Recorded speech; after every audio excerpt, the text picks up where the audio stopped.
Hey, I'm not sure I got everybody's name right yet, but let me just make Hey, sure. I'm gonna keep that open for a minute. Sure. We got nothing happening out here right now. All right. I know it's James. Renee, correct? Yep. Okay. Amanda, right? I've talked to you a couple times, correct? Okay. And I know Roy. And Tom, I met you last week, correct? And you're brand new, Stephen? Yes, sir. All right, super. And then Tim and then Mike, right? Yep. Okay, so I know everybody. All right, well, what we want to work on today is obviously, is we want to help you guys make more money. Correct? Absolutely. I mean, 20-some years ago, Tim, when I answered an ad in a newspaper because they didn't have computer ads then, correct? See, I wanted to make money, so I answered the ad. And it all boiled down to the interview I went into, Tom, was for working with the Rainbow office.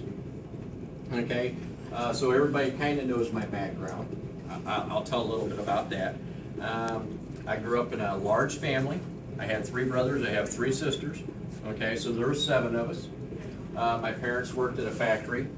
They couldn't afford to send us 7 kids to college because we were all fairly close together.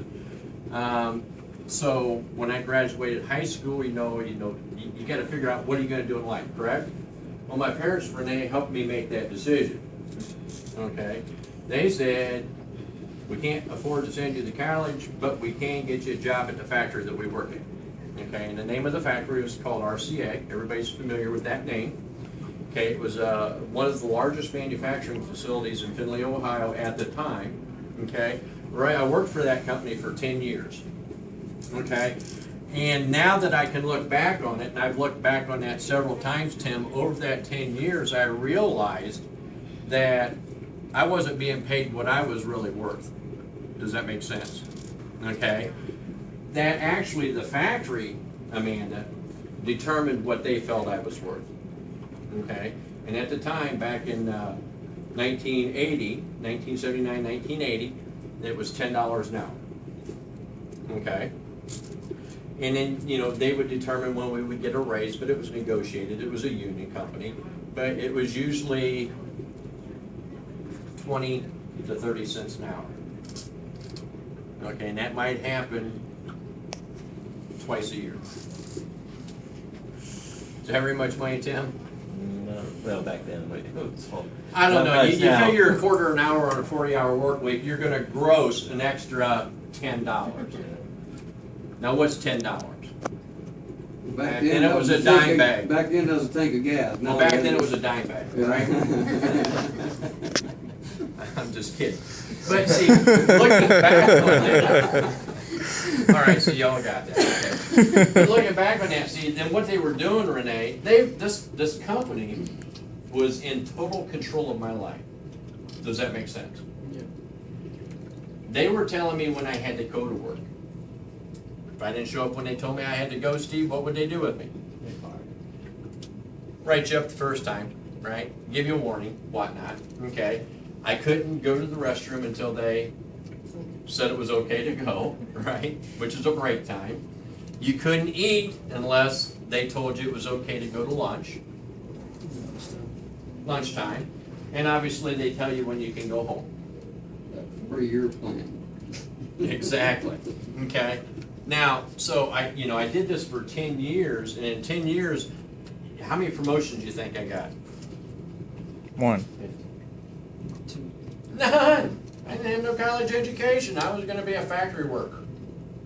There's no way I could move up within the company. Does that make sense? I was never going to become a supervisor or none of that. You had to go to college for that. Would you agree? Okay. So, of course, after 10 years, Mike, they did me a big favor. You know what they did? They sold the company. And they moved all the jobs, which eliminated all the jobs in Findlay, Ohio. Okay, so they basically, see, I was stuck in this box, so to speak, this way of life, and they forced me to get outside the box by selling the company. Does that make sense, Amanda? So I had to look for a job, okay? They were nice enough, Tim, to give us a 2-week notice, though. So within that 2 weeks is when I started looking for a job, and of course, I see the first ad in the paper, I call it, they set me up for an interview, like a lot of you were set up for an interview. You go in, you go through the pitch, right, and then they line you up for the training, and then you get trained. Okay, and the reason that I said, okay, number one, I'm thankful that they hired me. Does that make sense, Tim?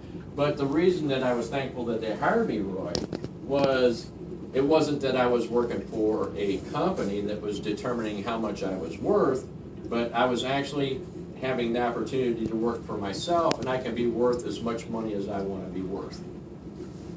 Does that make sense? Okay? And the other thing about that, Stephen, is there was only one way I would ever lose that job. And that's if I decided I didn't want to do it anymore. Okay? And of course, all the advancements and opportunities to grow and all that things that they throw out there are all true facts. And that's what I worked hard for. High school, graduate, and then, of course, 10 years at the factory, then with the Rainbow Company, and within 30 days, I was a general manager of the office in Findlay, Ohio in Rainbow. No prior experience. Okay, within 5 months, I opened up my first distributorship. Okay, and basically, you know, when I train people, I want to train people to do what they want to make out of it. You know, like some people want to become distributors, and I want to help people do that. Does that make sense? Some people want to be a glorified dealer and just make an X amount of dollars, and I'm happy with that, and I'll teach them how to do that. Okay? But it all stems from having one good thing, and what is that? A good demo. A good demo. Okay? See, so what you really have to do is if you're going to promote within the business no matter what, you're going to have to learn a good demo. See, because the good demo is designed to do 4 things for you. Okay? And of course, every time we go do a demo, what's the first thing we look for, Michael? A qualified home. Well, that's where we're going to do the demo, but what's the first thing we want to get out of that home? Leads. Leads. Good answer. See, too many people are focused on a sale. Okay, I'd rather get the leads first. Do you know why, Renee? Because that keeps you in business by having people to go to. Exactly. See, because if you don't have a lead to go to, you're not going to have an opportunity to sell anyway. Does that make sense? What's the second thing? Tim, do you know? Anybody? Throw it out. Okay. The second thing to me is not a recruit, although we push recruiting. Okay. The first thing I'm going for is the leads, correct? So the second thing I want to do in my demo, and while I'm on the demo, Tom, is I want to turn some of those leads into more appointments while I'm at that demo. Okay? Meaning, how do people get the free Rainmate? Man, we've got to push hard at that. Okay? See, because we know the Rainbow will sell 1 out of 3 times. Would you agree? So if I'm on a demo, which I'm not really finishing yet, I'm just still in it, they get me 2 more appointments. Isn't that my circle of 3? See, so I don't really have to worry about selling. I just want to make sure I get that circle of 3 off of that demo because the sale's going to be there. Then recruiting would be number 3. Okay? And why do we love recruiting? Extra money. We're doing it. How many times, Tim, okay, you're 3 for 4 here, right? How many more times are you going to sell those 3 people a Rainbow? No, not. You're never going to sell them another Rainbow, are you? Maybe 8 years from now when the new model comes out. And then I doubt it then. Okay, that's a rarity. Okay? See, so we're really only going to sell them once. Would you agree? Yeah. But if I recruited them, how much money can I make off of them? How many sales can they generate me? A lot. It's unlimited. Okay? See, and that's the thing.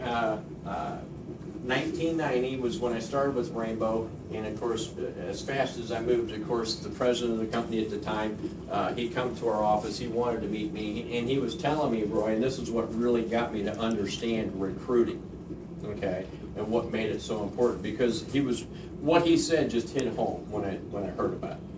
Okay, and what he said to me, Steve, he says, the easiest money you'll ever make in your life is when you get paid for the sweat dripping off of somebody else's nose. Think about that. Right. You get paid when somebody else is doing the work. When we were in Las Vegas and Paul Vidovich, who's the head of the company, told everybody this: demos will make you, selling rainbows will make you money. Recruiting will make you rich. Exactly. Okay, and Paul Vidovich is a relative of the old president that's retired. Tim? No, Tom Lang. Oh, all right. Okay. So I just wanted to kind of give you that idea of what I went for, Roy. I didn't want to become a dealer just to go sell a few rainbows, make a few $100 a week. I wanted to change my family's lives. Okay. So I wanted to become a distributor. Okay. I've owned several offices. Okay, Ohio, Indiana, and in Texas. Okay, and so anybody in here can do that too. So one of the things I'm gonna do while I'm over here, see, they have the new program called District Distributor. Everybody know what that is? Okay. Okay, a district distributor is where you can become a distributor within the immediate area, but you're not allowed to add hire.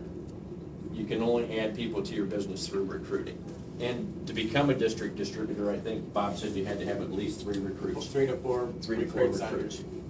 Okay? You know, so those people that are interested in becoming distributors, I will work on the side with those people too to help them develop. Come on in. Sam, there's a chair over here, buddy. Okay, so I want to help people grow that way too. Okay?